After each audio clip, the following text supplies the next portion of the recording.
Hello my dear friends, you're on the Military with Summary channel. In this video we're going to discuss the most important events that took place during the previous 12 hours. We have a lot of very interesting updates, so let's start. And of course, first of all, we're going to talk about the United States of America, because during the previous 12 hours, the President of the United States of America, Donald Trump, made a lot of very interesting statements. So let's start, and this is the first statement that he made. We will have a meeting with Russia, and I think the location will be very popular. I don't want to announce it yet. I'll announce it later today. I will soon have a meeting with Putin. He also wants to meet as soon as possible. Trump stated that Zelenskyy is getting everything he needs for progress in the Ukrainian settlement. According to Trump, the US is proposing both that Kyiv make territorial concessions and that Russia return part of the Ukrainian territories. So this is the first statement that was made by the President of the United States of America, and later he published a post in his social network. The highly anticipated meeting between myself as President of the United States of America and President Vladimir Putin of Russia will take place next Friday, August 15, 2025, in the great state of Alaska. Further details to follow. Thank you for your attention to this matter. And later, the Secretary of State Marco Rubio made additional statement about the situation, giving us additional details and clarifications. Rubio believes that a US-Russia summit would be productive if progress is achieved before the meeting. So which means that Marco Rubio says that we should see a lot of changes, we should see a lot of details these days, not on the Friday 15th of August, but today, tomorrow, or the day after tomorrow. We need more details, and we need to understand what exactly the President of the Russian Federation and the United States of America are going to talk about on the territory of a great state of Alaska. The Russians later, probably 1 hour or 30 minutes later, confirmed everything that was stated by the President of the United States of America. This information was confirmed by Special Aide Ushakov. He said that yes, the meeting would take place on the territory of Alaska. Also, he added that Russia and the United States are close neighbors, so it is logical that the meeting between Putin and Trump will take place in Alaska.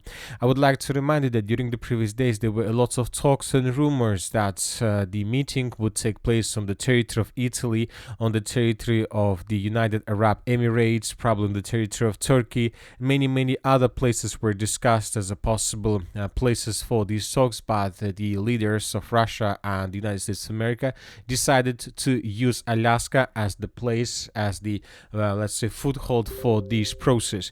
Furthermore, we have reported that the Russian president and the Russian Federation expect Trump to visit Russian Federation later, probably 2 or 3 months later, probably for final signature, for final signing of this peace agreement. This morning, Zelenskyy made his own statement regarding this possibility, regarding this process. He stated that the answer to the Ukrainian territorial question is already in the constitution of Ukraine. No one will or can divide from this. Ukrainians will not give their land to the occupiers. So this is the situation. This is the statement that was made by Zelenskyy. But we shouldn't be in a hurry. We shouldn't rush with this. This is how Zelenskyy reacted to a statement from the Russian and American sides regarding the upcoming meeting of the two countries, presidents in Alaska. However, in this case, we shouldn't rush to conclusions, because if Zelenskyy had agreed and accepted this meeting as a given, there would have been a high chance that he simply wouldn't live to see next Friday. He could easily be removed by radical nationalists who do not want the war to end. So Zelenskyy has his own problems, inner problems on the territory of Ukraine, so that is why he must be very careful with everything he says. Obviously, we will understand everything almost on the 15th of August when something happens, when something will happen. Now let's return back to Ukraine. We have interesting updates during the previous 12 hours. The Russians continue their offensive operation. And before we start, first of all, I would like to remind you once again what exactly the President of Russia and the United States of America are going to talk about the next Friday. So according to rumors, Russia will accept the situation if Ukraine will leave the rest of LPR. So the LPR is these territories in the most eastern eastern part of Ukraine, and there are just several hundreds or thousands of square kilometers left. We're talking about this part, if you can see this red line, and everything to the east of this red line should be abandoned by the Ukrainians according to possible agreement between the United States and the Russian Federation.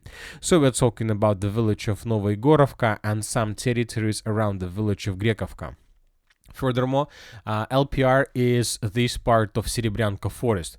So Russia most likely will ask Ukraine, Zelenskyy, Donald Trump to force Ukrainians to abandon this part of the forest as well. So, and this will be everything about LPR.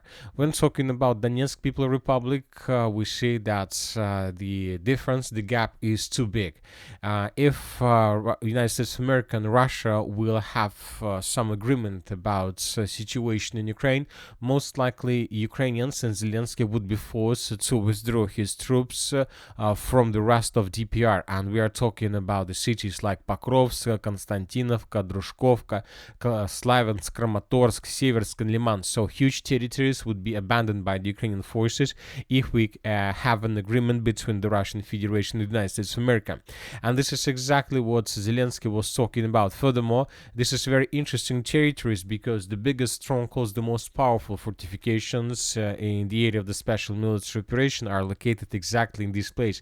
So Ukraine is at very risk if they abandon their positions, because when talking about the rest of Ukraine, there are no more territories like this. There are lots of strongholds, lots of trenches that were allowing the Ukrainians to slow down and to stop the Russians since the beginning of the special military operation and since the beginning of 2014. And now Russians want Ukrainians to abandon these territories. Obviously, it's too risky for Ukrainians and Zelenskyy, but telling the truth, he doesn't have any other option. Furthermore, according to talks and rumors, if an agreement is signed or reached by parties on the next Friday, Russia promised not to start or to continue their offensive operation in the Kherson direction and in the Zaporozhye direction. The front line will be freezed along the current line of combat contact, which is also acceptable for Ukraine, because if you remember, according to previous versions of Putin demands, these territories should be also abandoned by the Ukrainians. But now we see that Putin is ready for compromise, at least regarding these territories. Now let's discuss the situation on the ground. We have some changes. The clashes resumed and renewed on the territory of the Sumy direction. The sources are saying that there are very heavy clashes on the territory of Yunakivka. I would like to remind you that according to information we have, Zelenskyy introduced additional 15,000 soldiers in this area, most likely with the purpose to carry out several counter-offensive operations with the purpose to restore control over the entire Sumy region. And as for now, the Russians are trying to repel all these attacks, and most likely we should expect some changes on the ground in coming days. Now let's move further and let's discuss the situation in the Liman direction and in the Serebryanka direction. There are very heavy clashes, as you can see, and the sources are saying that the Russians during the previous 12 hours managed to improve their positions significantly. Basically, according to information we have, the Russians are about to finish the battle for the settlement of the village of Serednya.